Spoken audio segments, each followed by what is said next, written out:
For weeks, Chicago believed it was facing a copycat killer, someone who recreated old scenes of police violence with disturbing precision. But when the third body appeared, positioned as if it were a photograph from the past, it became clear that this wasn't just imitation. It was correction. It was adjustment. It was a silent manifesto from someone who had turned trauma into a macabre technique. And when the truth finally emerged, Chicago witnessed a climax broadcast live, where the killer replicated the truth hidden since childhood. Part 1. Chicago woke under a metallic sky, a shade of gray that seemed to compress the air between the buildings. At 4:57 a.m., the first call was logged. A body found at the Armitage Industrial Yard, a forgotten area on the west side marked by silent warehouses, peeling walls, and old cameras that rarely worked. When the patrol team arrived, the mist crawled low to the ground as if trying to cover what had happened there. At first glance, it looked like a common crime, just another body abandoned before dawn. But as soon as the lead forensic examiner illuminated the scene, she realized nothing there was random. The body had been placed in the exact position of a police execution that occurred in 2019, recorded on a cell phone that became national news for a few days. The scene was so similar that the collective memory seemed to materialize in front of the officers. Same position of the hands, same angle of the torso, same distance between the body and the peeling wall behind it. For anyone who knew the original video, it was a perfect replica, almost disturbingly precise. Beside the corpse, a piece of fluorescent tape marked the same spot where, in the 2019 video, an officer had stood in the posture just before the fatal shot. There were no shots here, no weapon, only the symbolic echo. And on that mark, a simple white card, unsigned. Attempt 01, corrected. It was the first element that made investigators understand. This wasn't imitation, it was reconstruction. Less than 40 minutes later, another call came in, this time in South Shore. A 32-year-old woman, with a history of excessive police handling during a protest years earlier, was found in an open field, positioned exactly like the frozen image of her own detention, captured by the local press. Anyone who saw the scene had the sensation of looking at a three-dimensional reproduction of an old photograph, as if time had been folded. The position of her feet, the angle of her head, the way her hair had been artificially arranged to mimic the original image, everything revealed someone who had studied the past event meticulously. Forensics found another card on site, identical to the first. Attempt 02, adjusted. The phrase didn't seem directed at the victims. It seemed directed at the system. At 6:18 a.m., the third call came in, and this was the one that completely changed the authorities' perception. This time the scene was in Logan Square, under the elevated train tracks. The victim was a former inmate who had gone viral in a video of an abrupt police stop in 2017, a confusing, shaky video filmed by a local resident. The original version of the video was a patchwork of shadows and noise. The version replicated there in front of the police was clean, organized, and visually readable. The placement of the body matched exactly one of the most commented on frames of the original recording. The lighting, artificially installed, recreated the same contrast between shadow and brightness. And there was a new detail. A small camera, fixed to the train pillar still on, pointed directly at the scene as if it had just finished recording everything. The card left beside the body differed from the previous ones.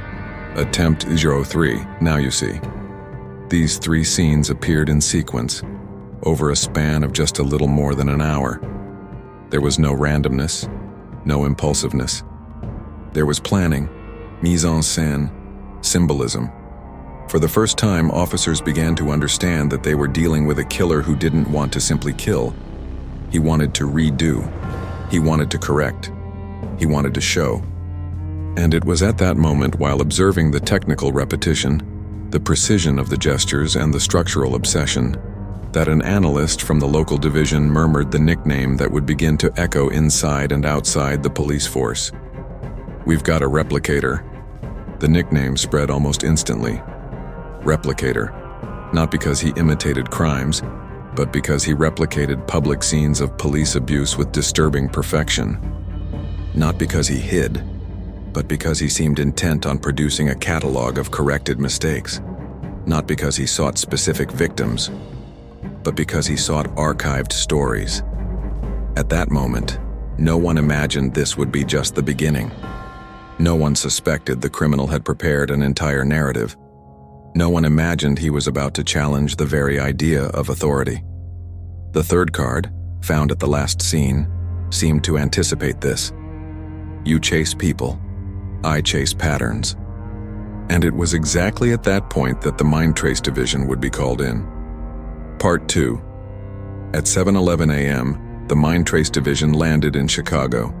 There was no press conference, no official announcement. When the team was activated, it meant the case had stopped being merely criminal. It had become symbolic. And symbolism was exactly what held those three perfect scenes together. The room reserved for the briefing was on an isolated floor of the central headquarters. When the team walked in, the screens were already displaying side-by-side comparisons between the original images and the replicated ones. The feeling was unsettling. Each reproduced execution looked like a restored version of the real events, almost as if someone were re-editing history using the past as a storyboard. Dr. Liz Murray observed the three projected panels closely. She wasn't studying death. She was studying the emotional grammar used by the killer. To her, the message wasn't about violence, it was about control. The precision of the angles, the absence of improvisation, the need to faithfully replicate bodily postures. Everything pointed to a mind shaped by rigid structures, possibly an authoritarian father figure or an extremely disciplined environment. Agent J. Carter analyzed the technical markings left by the criminal, the use of cameras, the artificial lighting discreetly installed, the marking tape indicating specific posture points. None of it was detail. It was method. It was choreography. It was a silent code. Jay drew attention to something important. The three scenes were public executions already known, but chosen for different reasons. One viral, one forgotten, one confusing. This contrast indicated that the killer wanted to dialogue with social narrative, from major cases to small ghosts living in local memory. Agent Mark Henderson, a specialist in symbolic reconstruction, focused on the geography of the crimes.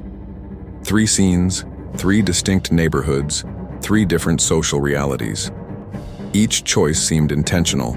An industrial warehouse in the west, an open field in the south, an elevated train line in the north-central area. For Mark, this revealed not only familiarity with the city, but a desire to create a mosaic. All of Chicago needed to see. All of Chicago needed to remember. The captain in charge of the cases, clearly shaken, began the formal briefing. We're dealing with someone who isn't just killing, he's demonstrating. He wants to correct past executions, as if trying to show the public that he can do what the police do, but better. That observation was accurate. Each card left at the scenes reinforced that stance. Attempt 01, corrected. Attempt 02, adjusted. Attempt 03, now you see. Doctor. Liz immediately wrote something down. The use of the word attempt indicated someone who saw their work as a process. Someone who didn't view themselves as committing crimes but performing technical studies. A mind that had turned trauma into technique. The team also analyzed the final card. You chase people, I chase patterns. For Jay, this revealed 2 crucial things. 1. The killer had a distorted moral conviction. He believed he was correcting historical errors. 2. He saw himself as superior, technically and morally, to the police institution. Mark added, "This isn't a vigilante, he's a director. He's not reacting to an event, he's directing an entire series." The captain then pointed out that the press had already picked up the nickname Replicator, and that the name was spreading quickly. This created a new problem. A criminal who desired exposure couldn't receive a more powerful source of fuel than a public nickname. At that moment, Dr. Liz closed the briefing with the sentence that would redefine the investigative path. He doesn't replicate violence. He replicates memories of authority. To understand what he does, we need to find out who the first authority was that corrected him, and how. From that point on, the investigation wouldn't be just criminal. It would be psychological. It would be historical. It would be intimate.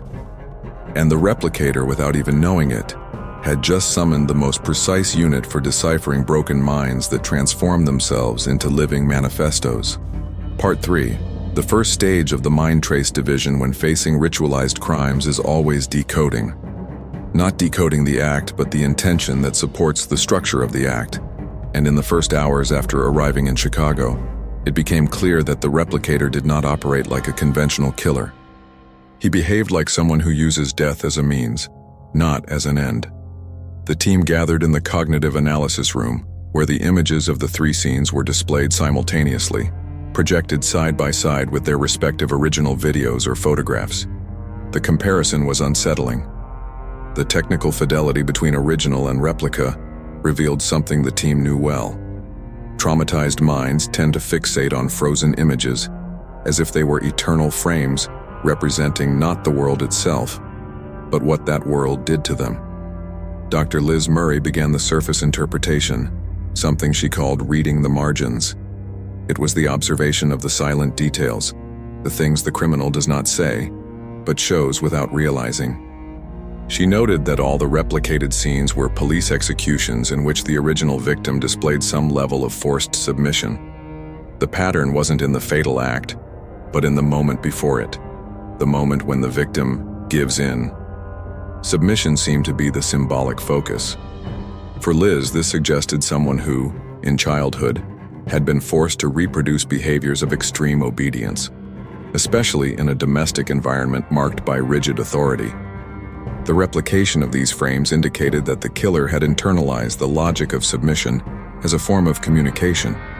He didn't want to simply expose injustices. He wanted to expose the moment when authority imposes itself on the body.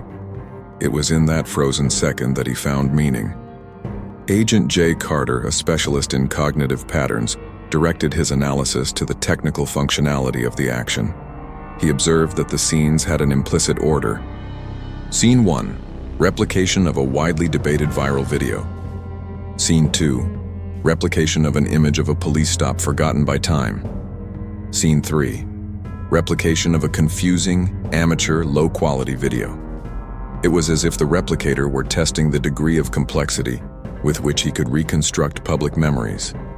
From the simplest to the most difficult, from the most known to the most hidden. This showed not impulsiveness, but cognitive progression. For Jay, this type of progression indicates a mind with tiered thinking, a need to perform phases, a structured obsessive-compulsive trait, not in the classic clinical sense, but in behavioral rigidity, inflated self-efficacy, the belief that his actions correct the world. The camera found at the 3rd scene reinforced this idea. It was a test, not just of recording but of control over the viewpoint. He wanted to prove that he could do better than the original recording, which was shaky and confusing. For him, the original scene was imperfect, poorly told, poorly executed. Mark Henderson analyzed the spatial markings.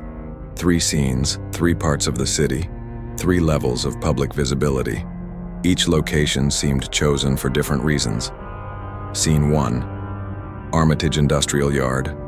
An isolated, silent place, perfect for total control of the mise-en-scène. Indicates test behavior. Scene 2. South Shore Field. Open location, greater risk of witnesses. Indicates increased operational confidence. Scene 3. Logan Square. Elevated line. A point of heavy circulation during the day. Even at dawn, the risk was greater. Indicates growing boldness and desire for recording. For Mark, the geographic pattern is typical of individuals who have a paradoxical relationship with authority. Conditioned fear plus imitative fascination. He wants to be observed, but at the right moment. He wants to criticize the system, but behaves like a refined version of it. This duality reveals a deep trauma. Someone who suffered the violence of authority and yet internalized its aesthetic. At the end of the technical analyses, the team gathered the 3 cards left by the killer. Attempt 01, corrected. Attempt 02, adjusted. Attempt 03, now you see. Dr. Liz immediately noticed a linguistic pattern. 1. Corrected, action on structure. 2. Adjusted, action on precision. 3. Now you see, action on the observer's perception. The linguistic progression moves from the technical plane to the communicational plane.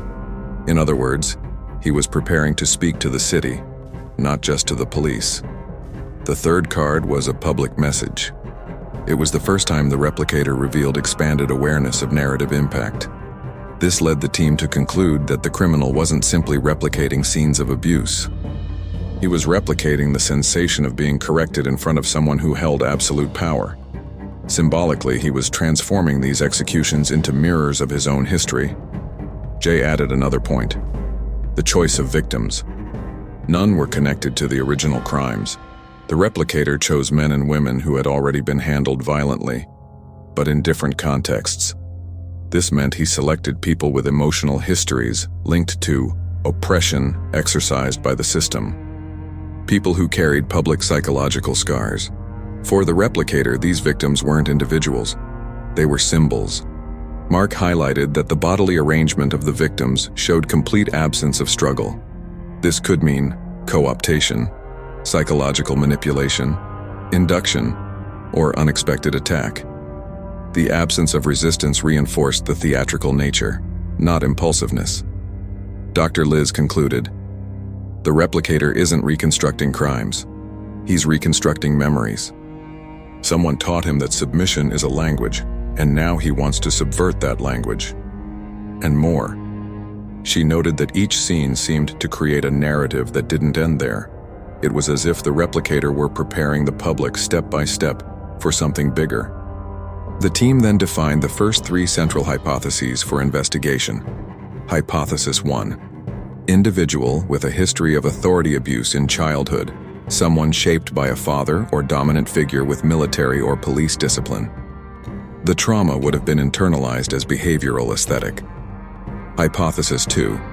Technical training in police or military operation.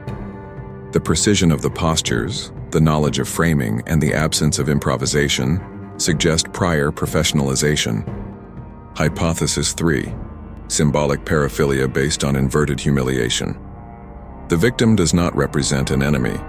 They represent the moment of submission the criminal tries to reenact aesthetically, as if each death were a frame of his own childhood revisited.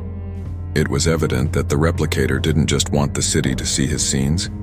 He wanted the city to feel something he felt for years, something he transformed into method, something that now became manifesto. MINDTRACE knew that the technical construction was consolidated. The next step was to understand how these scenes fit into a larger narrative, the narrative the Replicator was still writing. Part 4. The reconstruction of the first 3 crimes required the MINDTRACE division to apply its most rigorous methodology: cognitive reversal. It wasn't a simple physical reenactment of the scene, but a mental process that sought to present the narrative from the criminal's perspective. In cases like the Replicators, understanding the how always opens doors to understanding the who. The first crime, Armitage Industrial Yard. The reconstruction began in the industrial setting on Chicago's West Side. MINDTRACE arrived before the area had been fully cleared by forensics. Cold halogen lights cut through the dimness of the abandoned warehouse. The metallic smell of rust mixed with old dust, creating an atmosphere that felt suspended in time. Agent Mark Henderson began the spatial analysis. He walked slowly between the columns, observing the geometry of the place. Dust marks on the floor revealed the absence of unnecessary footprints. This indicated that the Replicator knew the environment or had studied the path beforehand. The exact location where the body was placed served a strategic purpose, a blind spot in the warehouse where the echo diminished and sound reverberation was nearly non-existent. This suggested absolute emotional control. Someone who avoids noise but feels comfortable with absolute, almost clinical silence. Dr. Liz analyzed the positioning of the victim.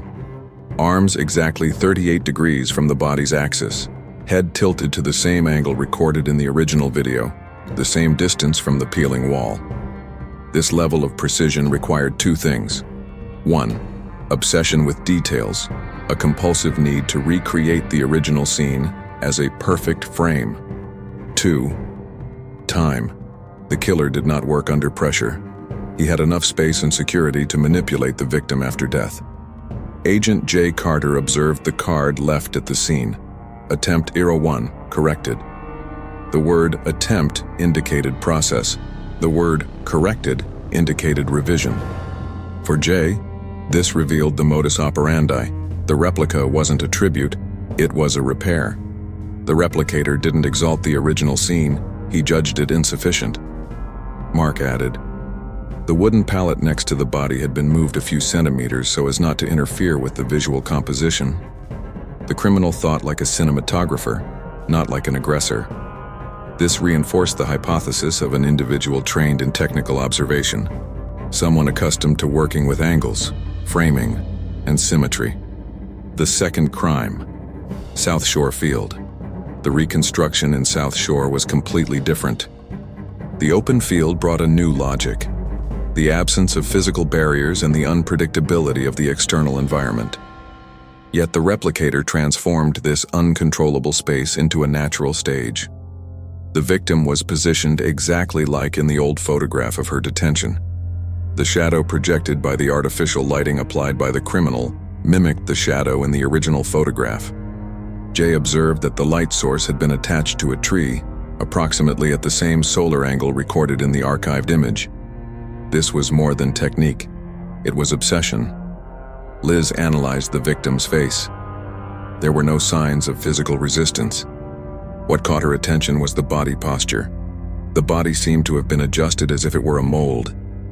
The replicator held, repositioned, aligned, not to humiliate the victim, but to humiliate the system that produced the original image. Mark examined the terrain. Subtle markings indicated that the victim had not been dragged for long distances. This suggested that the killer chose people who trusted him minimally, or who were caught under psychological control. This pattern did not fit impulsive violence, but organized manipulation. The card, Attempt 02, adjusted, followed the same logic as the previous one, but with a more technical nuance. To adjust meant to refine, to improve. The replicator saw the original scene as imperfect, something to be corrected by someone who believed himself superior. The third crime, Logan Square, elevated line. The reconstruction of the third scene was the most revealing. Unlike the previous two, the presence of the camera indicated an intention to record. But Jay noticed an even more important detail. The killer positioned the camera at an angle that directly corrected the confusing recording of the original video. The video that went viral in 2017 showed a chaotic police stop, filmed with a shaky cell phone, full of noise and abrupt movements. The replica, in contrast, was clean, objective, and stable. Mark observed that the placement of the body aligned exactly with one of the most criticized frames of the original footage. The replicator chose that frozen instant, the most ambiguous, the most debated, and recreated his perfect version of it. Liz interpreted, he wants to rewrite the narrative. For him, truth lies in aesthetics, not in history. In addition, the phrase left on the card at this third scene revealed the first communicative escalation. Attempt 03. Now you see. Jay analyzed the sentence technically. Now you see indicates that the replicator is not merely replicating scenes, he is educating the observer. He wants the public to finally understand what he believes he understood in childhood. That authority is a construction based on image performance and visual control. Mark added, to him the system didn't fail because it made mistakes. It failed because it didn't know how to show what it did. This revealed technical narcissism, authority-related trauma, a need for moral superiority amplified by aesthetics. The replicator's pattern of progression. After reconstructing the three scenes, MINDTRACE identified that the killer was following an ascending gradient. 3. Low complexity scene, closed space, easy control. 4. Medium complexity scene, open field, moderate risk. 5. High complexity scene, public area, recording, lighting, camera. To the team, this wasn't evolution, it was preparation.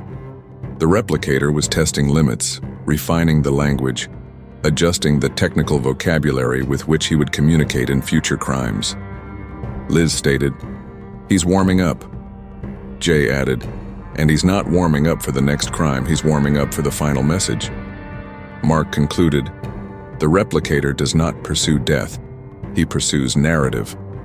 The reconstruction was complete, but what it revealed was only the surface. The depth, the mind behind the replica, was still ahead. Part 5. For MINDTRACE, uncovering the mind behind a crime is always a process of symbolic decomposition. But in the replicator's case, it was different. He did not simply leave symbols, he was the symbol. Every detail of the scenes, every corrected angle, every phrase left on a white card carried direct clues about the internal architecture of his mind. And that architecture was not chaotic. It was meticulous, rigid, constructed as if each trauma had been transformed into technique. When beginning the formal study of the psychological profile, Dr. Liz Murray projected the 3 cards in successive order. Attempt 01, corrected. Attempt 02, adjusted. Attempt 03, now you see. To her, this sequence was more revealing than any forensic analysis. The verbs used reflected not just intention, but moral belief. The replicator did not apologize. He did not demand justice. He did not question the system. He corrected. He adjusted. He educated. MINDTRACE then began formalizing the profile. The central trauma, paternal authority as psychological matrix.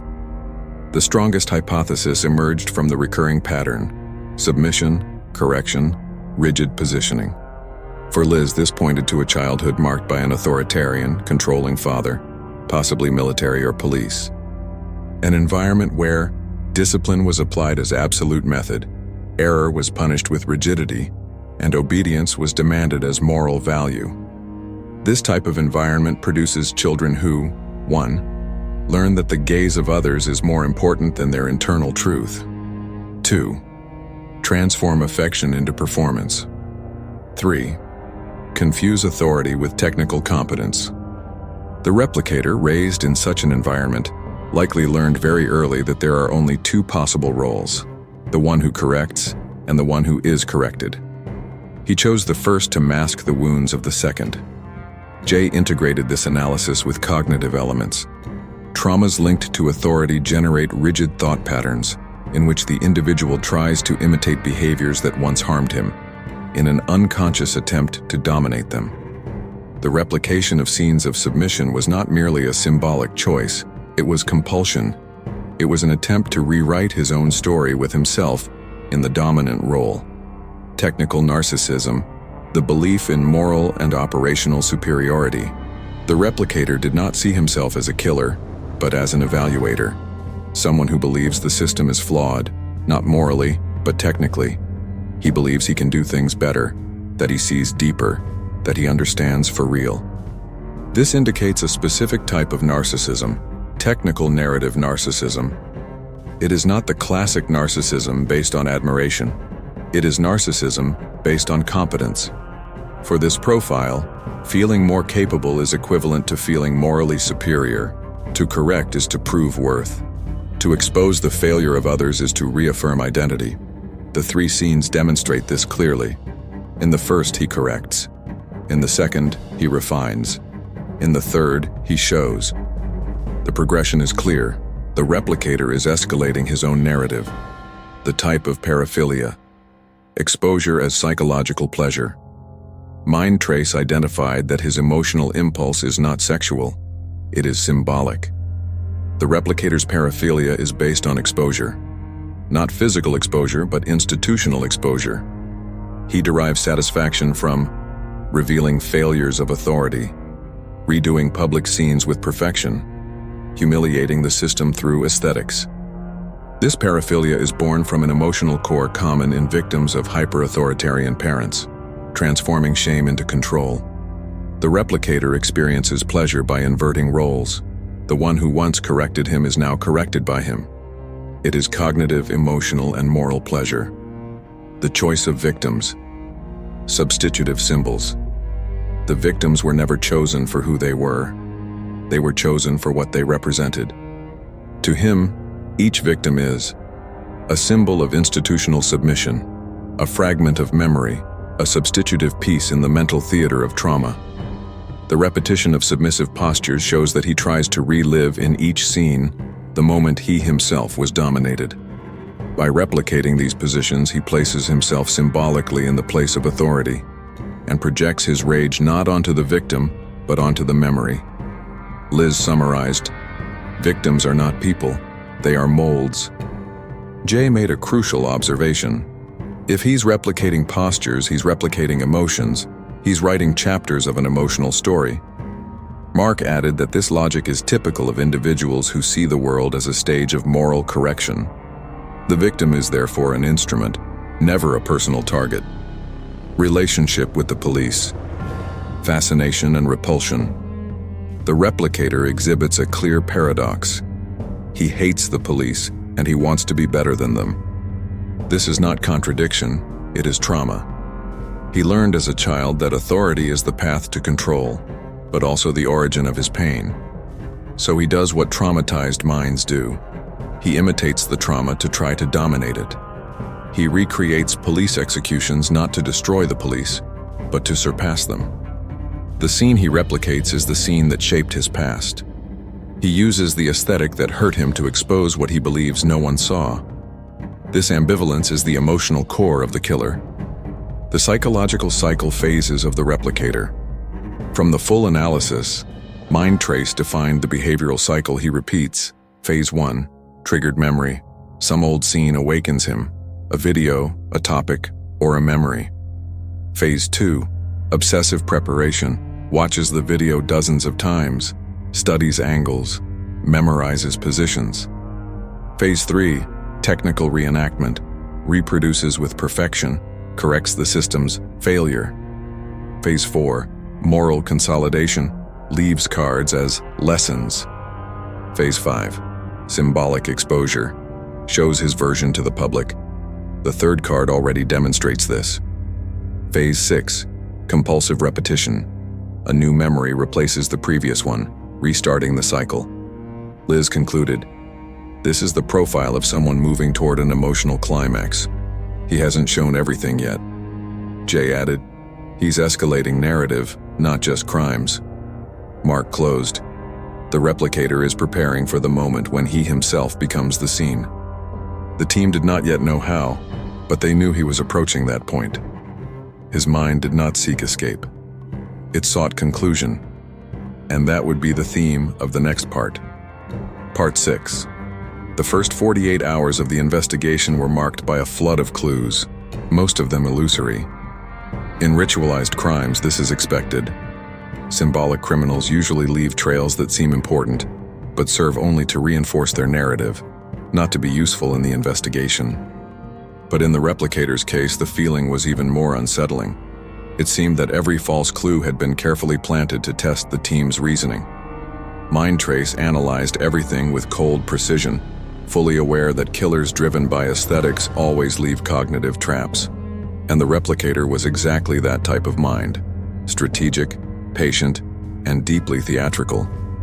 Right after the first 3 crimes, the technical team found something that seemed revealing. Small traces of light powder, similar to carbonate, near the artificial lighting points used in the second and third scenes. Initially, local police suspected it was a specific kind of powder used in professional film sets for light diffusion, which would imply that the killer had access to the cinematographic field. For several hours, that theory dominated the analysis room. After all, the replicator did seem to direct his crimes like scenes. There was aesthetic rationality, concern with visual composition, and an almost artistic clarity in the repetition of the original executions. But when Agent J. Carter took the sample for spectrometric analysis, the result dismantled the hypothesis immediately. It wasn't cinematographic powder. It was simply common lime powder, the same used in basic home renovations. Local police had interpreted it as professional material only because they believed that such a technical criminal would necessarily use sophisticated resources. Liz pointed out. The replicator wants you to think he's bigger than he is. He creates the sensation of expertise to reinforce the narrative of superiority. The clue dissolved as quickly as it had appeared. Digital teams found an intriguing detail in the camera used in the third crime. The firmware recorded a technical signature that seemed to point to a private security professional. Name, model, and dates matched maintenance patterns used by specific surveillance companies. Local police immediately launched a sweep, consulting former employees, technicians, outsourced companies. The fourth floor of the Chicago headquarters became a corridor of improvised meetings. But Jay noticed a crucial detail. The serial number did not belong to the camera. It had been digitally injected after the recording. The replicator not only replaced the real number, he imitated the exact pattern used by security companies, which required deep knowledge of how those signatures are structured. It was an impeccable trap, planted with naturalness, technique, and plausibility. Jay concluded, "This clue doesn't point to who he is. It points to who he doesn't want us to think he is." Frustration took over the investigators. The clue fell apart, leaving only the certainty that the criminal was ahead of them. During the reconstruction of the second crime, the forensic team identified subtle marks in the soil, almost imperceptible grooves directed toward the west side of the field. They seemed to indicate movement, as if the victim had been dragged, or perhaps as if the killer had carried some heavy equipment. Mark analyzed the pattern for hours. If the marks were authentic, they would suggest elaborate logistics, weight transport, possibly a support vehicle. But the angle of the marks did not correspond to the body, and the depth did not correspond to the estimated weight of any equipment found at the scene. When the team cross-referenced the soil composition, they discovered the marks had been made artificially. The replicator had dragged a light metal object solely to suggest movement. Mark interpreted, "He's planting clues that mimic classic investigation errors. He wants to see how we react to basic patterns." The clue revealed itself to be a provocation, a test, a mirror to observe police behavior. The morning after the crimes, a woman called the station claiming she had seen a man leaving one of the scenes carrying a black bag. She described height, posture, even a peculiarity in his walk, a slight tilt of the left shoulder. But something bothered Liz. The witness seemed to repeat very specific phrases with exaggerated confidence, almost theatrical. The way she described the scene included words not common in everyday speech but in police jargon. After digging deeper, police uncovered the truth. The witness had been conditioned. She confessed she had received, days earlier, an envelope containing anonymous instructions. If asked, say you saw a man with a tilted shoulder, say he carried a bag, say he walked fast. Nothing more. The replicator had manufactured the perfect witness, solely to test the permeability of the system. Jay concluded, he studies not only the crimes, he studies the investigation. While reviewing the card from the third scene, specialists identified a slight difference in the ink texture, as if there were a second layer invisible to the naked eye. Under ultraviolet light, a short phrase appeared, "Look where you never look." Police, excited, searched sewers, underground systems, abandoned warehouses. 2 hours later, they found a mark similar to a footprint, but it matched no common pattern. It was another false clue, a purposeless echo, a planted reflection. Liz analyzed. He doesn't want us to find anything. He wants to exhaust us. After gathering all these desperate attempts at misdirection, MINDTRACE understood the pattern. The replicator was not pushing the team off the path. He was guiding the team. With every planted false clue, he observed how they reacted, where they searched, how long they took, what kind of mistake they made. He was mapping police behavior for the next step. And Liz, observing all these traps, concluded, the replicator is building something bigger, and now he knows exactly how the system thinks. Jay responded, the next crime won't be just a replica, it will be a demonstration. Mark added, and he has probably already chosen which scene he will copy. MINDTRACE was beginning to understand that the false clues were not noise. They were the prelude to a psychological climax, still hidden. Part 7. The turning point in the investigation did not come from physical evidence. It did not come from a statement. It did not come from a mistake by the replicator. It came from a silent detail, almost unnoticed, that had always been present, but required the right angle to be interpreted. MINDTRACE had studied the scenes, the cards, the environments, the false clues, but they had yet to understand the most important element of all, the origin of the gesture, the emotional matrix the replicator was reproducing. And this origin revealed itself in something simple, a crowning line, a repeated movement across the three victims, discreet, meticulous, almost imperceptible. During the high-precision review conducted in the cognitive lab, Agent J. Carter zoomed in millimetrically on the frames captured from the victims' final positions. And that's when he found the dissonance. All three victims shared the same characteristic, a minimal tilt of the chin, always about 2 centimeters higher than shown in the original executions. It was a detail so small that regular police would never notice. But MINDTRACE noticed. That angle wasn't present in the police videos or in the original photographs. It had been added by the replicator. Jay called Liz and Mark. Within minutes, the room transformed. Liz analyzed the angle of the chin as someone reading a language. Mark studied the body posture like someone interpreting a religious symbol. Jay reconstructed the gesture once more, and together they understood. That angle wasn't about submission, it was about correction. It was the exact gesture of an authoritarian father adjusting a child's face before scolding them. A harsh touch but not violent. A gesture that says, "Look at me. Stand still. Don't turn away." That gesture was a childhood mark, and the replicator repeated it in every victim. He was replicating childhood. When Liz verbalized the conclusion, the room fell into absolute silence. The replicator is not reproducing police scenes. He is reconstructing the moment he learned what authority is. The chin gesture, repeated with precision, was the emotional trigger, the missing piece, the origin of the compulsion. Mark added, "These executions aren't just social memories. They're personal memories overlaid on public memories." Jay concluded, "He's not denouncing the police, he's denouncing the father." And from that moment, the psychological profile connected to something much deeper. The replicator wasn't responding to the system. He was responding to a family ghost, using the police as a canvas. With this understanding, Liz revisited the cards left at the scenes. Attempt 01, corrected. Attempt 02, adjusted. Attempt 03, now you see. And she identified the emotional progression. 1. Correcting is what the father did to him. 2. Adjusting is what the child tried to do to himself in order to be accepted. 3. Seeing is what he wished everyone would do regarding the abuse. It was the emotional arc of an entire life condensed into 3 crimes. Mark realized the phrase, "now you see," wasn't directed at the public or the police. It was directed at the symbolic father, the internal figure that haunts him. Jay added, "His construction isn't revenge, it's distorted pedagogy."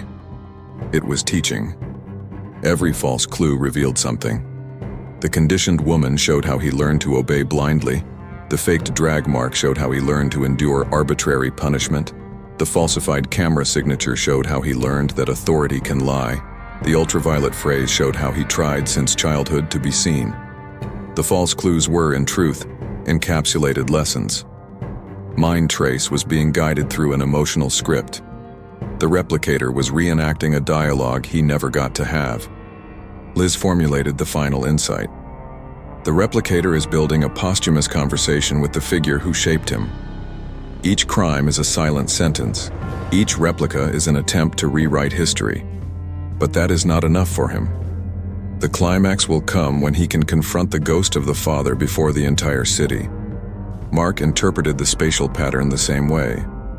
He began in silence, then moved to an open field, then to an urban area with recording. Jay concluded, he is escalating to public. He wants to be seen. He wants the symbolic father to see.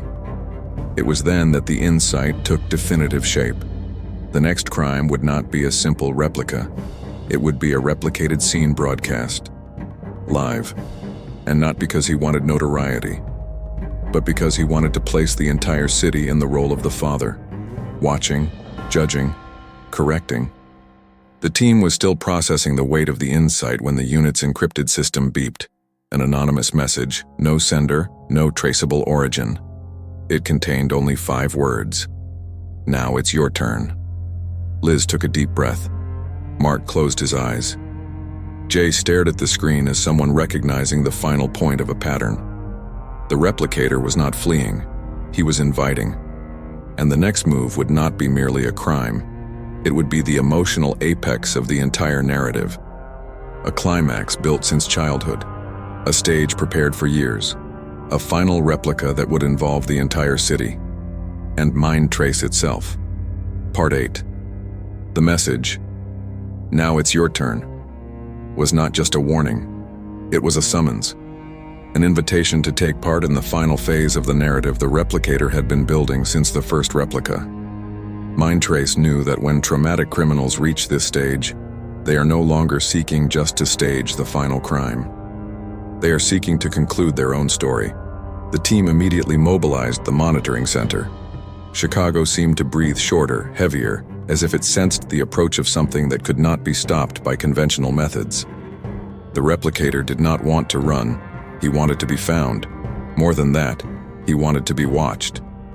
At 2:14 a.m., a broadcast began simultaneously on 4 different platforms, through anonymous links, mirrored on servers outside the country. The screen was black at first. Then a soft light revealed an empty warehouse. Silent, clean, almost theatrical. Liz immediately understood what it meant. The replicator had created his own final set. It was no longer a replica of an old execution. It was a replica of what he had always lived, a space prepared by the father for silent corrections. Jay quickly identified the lighting pattern. It was the same one the replicator had applied to the previous 3 victims. But now it was centralized, symmetrical. It was disciplinary aesthetics. Mark observed the warehouse walls, peeling yet almost too clean, marked yet geometrically aligned. The environment did not represent decay. It represented rigid order. When the camera widened the frame, it revealed the replicator himself. Not his face, never his face, just his silhouette, positioned exactly at the center of the light. It was the first time he showed himself. Without a face, he was not a man. He was an idea. The replicator did not speak. He never spoke. But he raised a card just like in the previous crimes. On it, in firm handwriting, "Final attempt, you correct now." To Liz, this was devastating. The inversion was complete. He had spent his entire life being corrected. Then he spent adulthood correcting the world. Now he surrendered himself to public correction, to the same authority that shaped him, but not as a victim, as the author of his own narrative. Jay interpreted quickly. This scene was not a threat. It was a planned conclusion. He wanted confrontation, not a police confrontation, but a symbolic one. He wanted to be seen doing what he believed to be the only coherent end to his cycle. Mark, analyzing his body posture, realized he was replicating a 4th crime, one that was not public, one that was not police-related, one that was not in any archive. He was replicating the father's final pose. MINDTRACE began triangulating the audio from the broadcast. Even without a voice, there were tiny echoes, microseconds of reverberation, differences in acoustic density. Jay matched the patterns using internal software. Liz analyzed the color temperature of the light, an incandescent bulb with a specific level of wear. Mark recognized the architecture, a warehouse structure built in the 1960s, typical of specific industrial areas. The location emerged, an abandoned storage building in the Pullman district, South Chicago. Tactical teams were dispatched, but Liz knew this wasn't about storming in to arrest. It was about entering to witness. At 2:31 a.m., MINDTRACE entered the warehouse. The environment was identical to the broadcast. Centralized light, muffled sound, and in the center, The replicator. He did not move when he noticed the team. His rigid posture remained identical to the one on the broadcast, like a living photograph. Liz took 2 steps into the light, keeping her distance. She analyzed every detail with clinical precision. He held 3 cards, 1 in each hand and 1 on his chest, taped in place with clear tape. The cards read, "Corrected. Adjusted. Now I see." Mark identified it immediately. The 3rd card was different from the previous ones. It was not addressed to the public. It was not addressed to the police. It was addressed to himself. Jay noticed something else. The positioning of the replicator's body was identical to an old archived scene, an internal police photograph, never made public.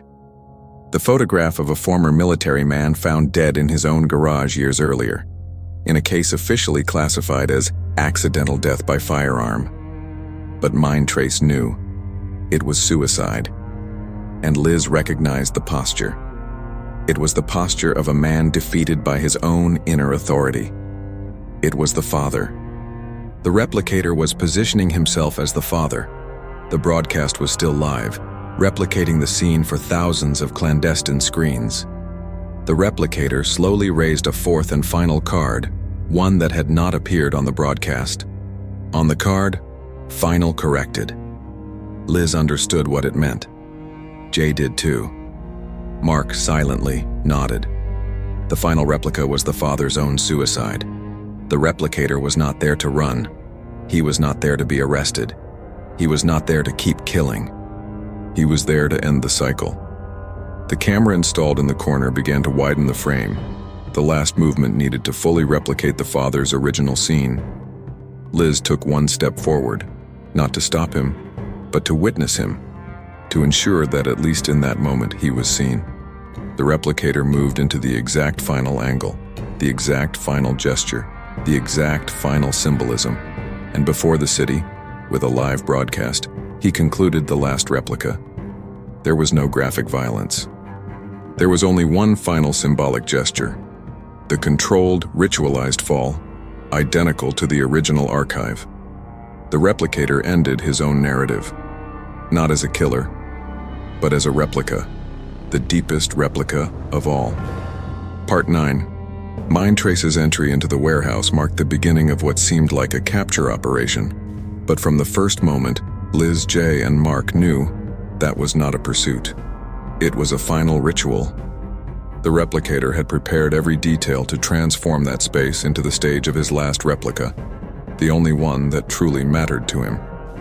At the center of the warehouse, the single light illuminating the replicator created a precise circle around his silhouette. He was motionless, as if waiting for the team to complete a choreography. The cards taped to his chest, corrected, adjusted, now I see, were the synthesis of an entire life reorganized into 3 verbs. But there was a 4th card, turned face down, taped to the left pocket of his shirt. This card would be revealed only in the final moments.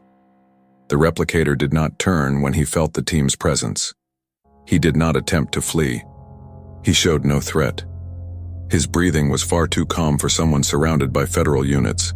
He seemed relieved, as if he had reached the exact point of the narrative he had been building. Jay noticed his body was positioned like someone awaiting silent permission, a child internalizing the rigid gesture of a father correcting them. Mark sensed the same reading. He isn't waiting for us. He's waiting for the memory. As they approached, Liz noticed an object carefully placed at the replicator's feet, a small foldable metal structure, similar to a support stand. It wasn't a weapon. It wasn't an instrument of attack. It was part of the replicated scene. That support fulfilled a symbolic function. It was the missing piece from the father's death years earlier, a detail recorded only in internal archives, never revealed to the public. The replicator had reconstructed not just the father's final posture, but also the technical environment of that day. Liz concluded, he's copying the logic of the fall. It's suicide by symbolic submission. Jay understood instantly. He doesn't want violence. He wants fidelity. The replicator stepped back to the exact point marked on the floor by an almost invisible line of lime powder. the same powder used in the messages of the first crimes. That line marked the precise spot where the father had fallen years earlier. Then the replicator positioned a simple loop, not a force device but a mechanical one, attached to a low beam in the warehouse. It was a rudimentary device with no violent impact, no improvisation. He placed the loop around his own neck with an almost calm precision. There was no brutality, no impulse. It was a choreographed gesture, repeated, studied. The technique was clear. He had planned a short drop hanging, a method once used in old military trainings for simulated loss of consciousness, but adapted by him to provoke a fast death, without spectacle, without shock. The fall wouldn't require height. There would be no abrupt impact. There would be no visible physical violence. It was a controlled suspension mechanism, reproducing exactly the accident suicide that had killed his father. A short loop, a minimal movement, and the weight of his own body completing the cycle. Liz, in a low voice, understood. He isn't punishing himself. He's completing the mirror. Before letting himself fall, the replicator slowly turned the fourth card that had been in his pocket and showed it to the camera, still broadcasting live. On the card in firm handwriting, final corrected, Father, now you see. Those 5 words ended the logic that had governed his entire life. He repeated the trauma, recreated the father, corrected the past, and at last, placed the entire city as witness to what he had never been able to show anyone. Then, without resistance, without hurry, without hesitation, he simply took the necessary step, a minimal, almost silent movement. The loop tightened, the drop was short, and within seconds the body entered a state of suspension. There was no sound, no violence, no spectacle. It was a ritualized suicide, technically controlled, emotionally symbolic, a perfect replica of the father's death, closing the cycle that shaped his entire narrative. The broadcast continued for a few seconds. The light held the silhouette still. Then the screen went dark. Liz approached slowly. The body was motionless, already without any sign of resistance. It was the end of a mind that never escaped its own childhood. Jay turned off the camera. Mark collected the cards. He knew that Set would become part of the most complex psychological archives within MINDTRACE. None of the 3 celebrated. It was impossible to celebrate when one deeply understands the suffering that transformed someone into a predator.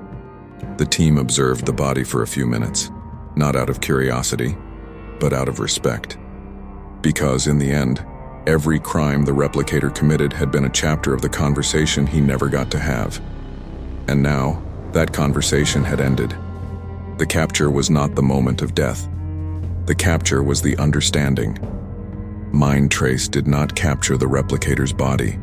They captured his logic, captured his narrative, captured the origin of his inner monsters.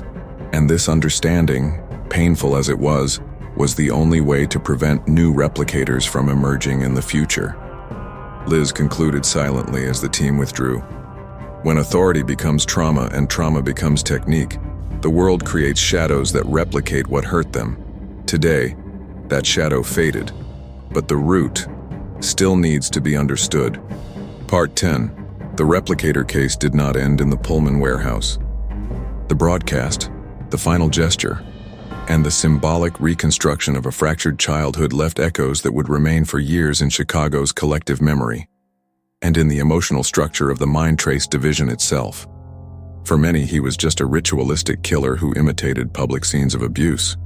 For others, he was an aesthetic denunciation against an imperfect system. But for MINDTRACE, he was something deeper, a painful portrait of how authority can shape a mind until it becomes a broken mirror. Liz Murray always said that the first authority we inhabit is the voice that corrects us in childhood, and the replicator proved that with cruel precision.